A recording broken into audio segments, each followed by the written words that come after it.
How's it going, everybody? Welcome back to 2A News Now.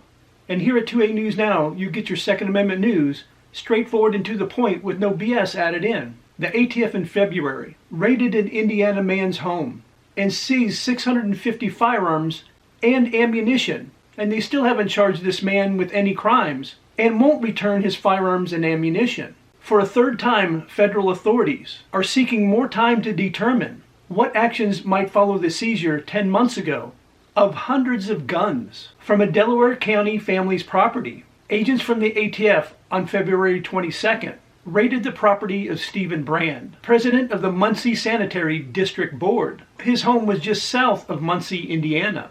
Court documents indicated that 650 firearms and ammunition were seized during the raid. A motion filed in May by an attorney representing Mr. Brand and two members of his family sought return of nearly all items removed from his property. Federal prosecutors normally take up to 6 months from the time of the raid to take some related legal action or return the guns and ammunition. And let me remind you, it's been 10 months since the raid. However, in mid-August, the Office of U.S. Attorney Zachary Myers asked the deadline to be extended for 90 days until November 21st to decide what action might be taken. The request, which was granted, referred to a federal search warrant that suggested there was probable cause to believe the guns seized were tied to dealing in firearms without a license. In November, federal authorities were granted another 30-day extension until December 21st to make their decisions. On December 19th, however,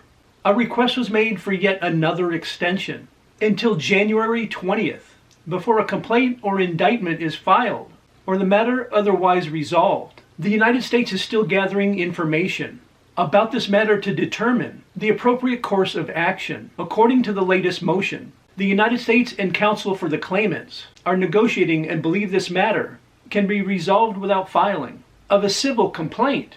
As of late Thursday morning, the court has not yet ruled on the federal prosecutor's motion for extension. In the wake of the federal raid, the ATF launched administrative forfeiture proceedings targeting all the firearms. Everybody knows if the ATF had something on this guy, they would have already charged him, and they haven't. And it's ridiculous that his 650 firearms are still in limbo.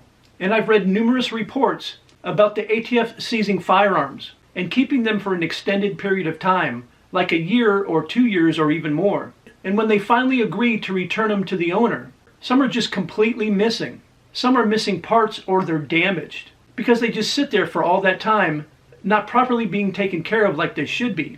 But once again, it's just another instance of the ATF doing what they want to do whenever they want to do it. And hopefully in about a year or so, there will be a new director of the ATF and all of this ridiculous overreach will end. As always, I would really like to hear your thoughts about today's video in the comments section down below. And if you enjoyed this video, and if you want to help the channel out and help it grow, please take time to like, share, and subscribe and hit those post notifications. I really would appreciate it. And I invite everybody back to watch my next video.